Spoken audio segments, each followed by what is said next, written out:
আইনশৃঙ্খলা পরিস্থিতি স্বাভাবিক রাখতে গাজীপুর সহ সারা দেশে শুরু হলো যৌথ বাহিনীর অপারেশন ডেভিল হান্ট। স্বরাষ্ট্র মন্ত্রণালয়ে আইনশৃঙ্খলা বাহিনীগুলোর সভায় এ সিদ্ধান্ত নেওয়া হয়। এদিকে গাজীপুরের শিক্ষার্থীদের উপর হামলায় ১৬ জনকে গ্রেপ্তার করা হয়েছে।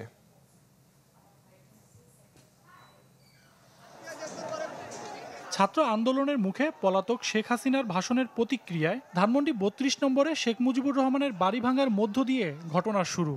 এরপরেই দেশব্যাপী আওয়ামী লীগ নেতাদের বাড়ি, দলীয় কার্যালয় ও শেখ মুজিবের মুরাল ভাঙচুর ও আগুন দেয়া হয়।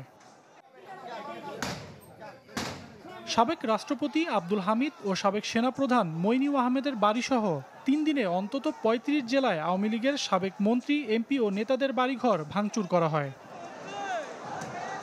সবশেষ শুক্রবার রাতে আকম ও মোজাম্মেল হকের বাড়ি ভাঙচুর ঘিরে হয় তুলকালাম। এই দেশের প্রশাসন থেকে শুরু করে যারা কাজ করছে তারা যদি আমাদের ধৈর্যের বাঁধ ভেঙে ফেলে তাহলে এই বাংলাদেশে নতুন আরেকটি বিপ্লব আপনাদের দেখতে হবে। এমন অবস্থায় আইনশৃঙ্খলা পরিস্থিতি স্বাভাবিক রাখতে গাজীপুর সহ সারা দেশে শুরু হয়েছে যৌথ বাহিনীর অপারেশন ডেভিল হান্ট।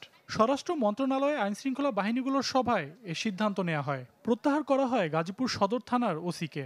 স্বরাষ্ট্র মন্ত্রণালয় সিদ্ধান্ত নিয়েছে সারা দেশব্যাপী এই আওয়ামী ফ্যাসিবাদকে দমন করার জন্য অপারেশন ডেভিল হান্ট নামে একটি অপারেশন চালু হবে, যার মাধ্যমে আওয়ামী ফ্যাসিবাদকে এই দেশ থেকে উৎখাত করা হবে।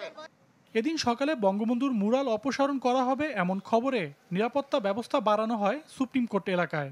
মোতায়েন করা হয় সেনাবাহিনী, পুলিশ, বিজিবি, র্যাব সহ আইনশৃঙ্খলা বাহিনীর বিপুল সদস্য। বাড়ানো হয়েছে গোয়েন্দা নজরদারিও। সজল সাইক, চ্যানেল 24, ঢাকা।